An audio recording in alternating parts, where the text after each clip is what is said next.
So here's the problem. This is a Whirlpool microwave sold by IKEA. Yesterday during function, the light and rotating plate kept going, leading me to guess that it is a bad door switch. Let's take a look. Let's plug it in and see what's going on. So you can see, even though the door is closed, the plate and light are rotating. When you open it, it stops. Very odd, but one might think it is a door switch. So what I'm going to do is pull this open and see what's going on. Of course, always want to unplug before you do any work. Now, I've got two thoughts about this. A similar replacement microwave is $169 at Lowe's. Usually when one thing starts breaking on a microwave, other things will start breaking. But there are two reasons that I might want to keep this one. First, I purchased this with matching handles. The cabinet handles match, the microwave matches. The oven also has matching handles, and I kind of like that consistency, maybe a little bit OCD. Second, although I'm not an environmentalist, it seems to me fairly crazy to take this whole big microwave and throw it into a dump because potentially one or more door switches that are worth a couple of bucks have broken. So this is an exploratory venture. Let's see what's going on with this thing. Of course, before getting into this and tearing it all apart, you do want to verify that you have a torque wrench that will work on these screws that hold in the switches. And I do happen to have one, so ready to proceed with the project. Coming in from the top, there are a couple of screws that hold on this plate. A little bit dirty, I'm a little bit embarrassed to say. This has been in use for about 16 years. Finding a second screw on this front panel. See what we can do with that. Screw removed. Let's see what the panel does. Seems to be loosening up and letting us in. Ground screw on the bottom. Bunch of things securing it in. I'm going to stop and take some photos here and be sure we're getting everything right. There is a little bit of an inline fuse there too. That would be interesting to take a look at. And here's some instructions too. Looks like it could be a wiring diagram. Let's see what we find. So I am a lazy man and not so interested in removing and replacing all of this wiring. So I've just pulled the panel off, removed this rear plastic panel, and I believe I now have access to all of these switches. I'm going to enlist the help of my camera person to hold this for me while I pull those switches out. And let's see what we find. So here we have the first switch. I am going to remove the connectors on this, so try to get a good video.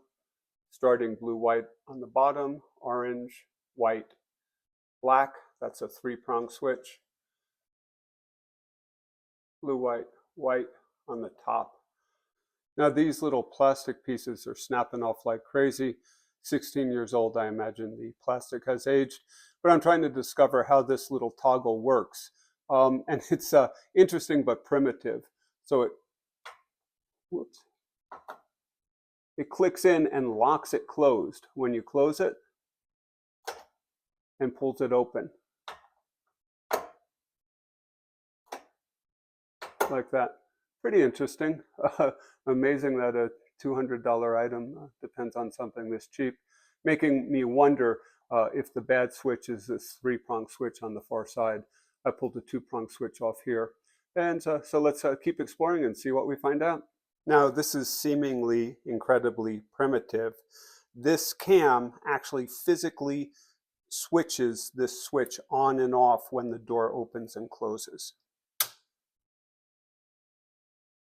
Cam presses it in. If I were to guess, I would guess this is the bad switch. I don't know if I can extract this without breaking off these little plastic tabs. I'm going to do my best and see if we're able to repair this. Working with information from somebody else's video, one can sometimes guess if these switches are working by activating them. The 2-prong clicks, the 3-prong does not and appears to be broken. One would guess this is our problem. Of course, compounding the problems, we knocked one of the holders, one of the things that holds this on, off here. So I will probably try to search for one of these cam mechanisms and see how available they are. So this does look repairable. Going to take a look at what access to these parts are in town, and also with an online order. So time to take a break and jump on the internet. Local part suppliers won't even answer their phones, and this part seems to cost about $50. So I've actually just pried the top off and taken a look at how the switch works. Initially, it was not operating. It's just a contact on-off switch. I put a little bit of additional tension on this spring, and it seems to be functioning much better. So I have a great temptation of putting this back together and seeing if the darn thing works, and then ordering one of these switches. I have knocked a couple of plastic pieces off the cam plate. The whole thing can be replaced via the internet for about $25. So I'm kind of inclined to see if this works by putting it together and then ordering the replacement part, as it's not that difficult to get it apart. But we seem to have a working switch with a little extra tension on a spring. Wouldn't it be incredible if tension on a spring was the entire problem in a $150 or $200 microwave? Let's see what happens. The frustrating thing is weakness in this little tiny 1/3 inch spring was stopping this switch from functioning. Additionally, this pole had come loose, so I put a little bit of super glue on it to stabilize it, and also gave a little bit of a buffer here on the switch so it gets a little bit more press. This now appears to be working properly. I'm going to put it back together and see what happens. Once again, I call this China syndrome, the failure of a very small part making an entire microwave malfunction. I really can't believe how cheaply made these switches are. Okay, now this is about as frustrating as it gets. Spend about 2 hours fiddling with that stupid switch, pulling it apart, trying to make it work, even inserted a little padding to push against the switch. No switches were available in town, and they want about $50 for a switch in town. Ordering them on Amazon will take 5 to 7 days to get here. But this is a temporary cheater's fix. It is plugged in. Let's see if we can go 1 minute. The darn thing works. The entire $200 microwave was dependent on one little 1-penny copper spring, and it was malfunctioning. This is very frustrating. It's what I call China syndrome, small parts with very little value ruining something that's rather expensive. But it's a temporary fix on this microwave, a cheater's fix. I will put the part on order and replace it. Replacement should be pretty easy now, having fiddled with it this much.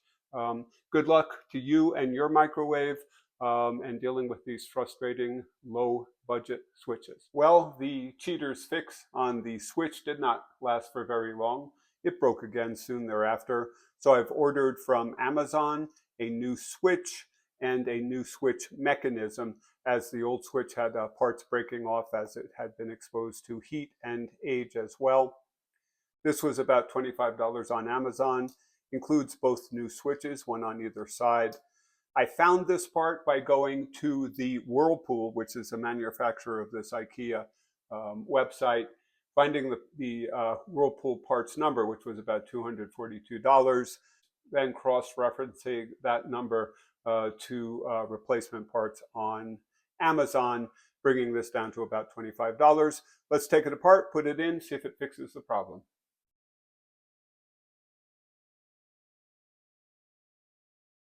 Here's the old unit and the new unit so far.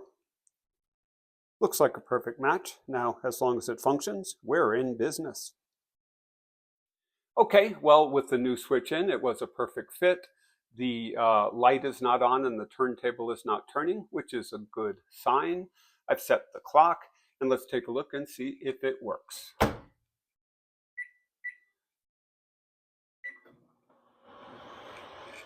This is what we've been looking for.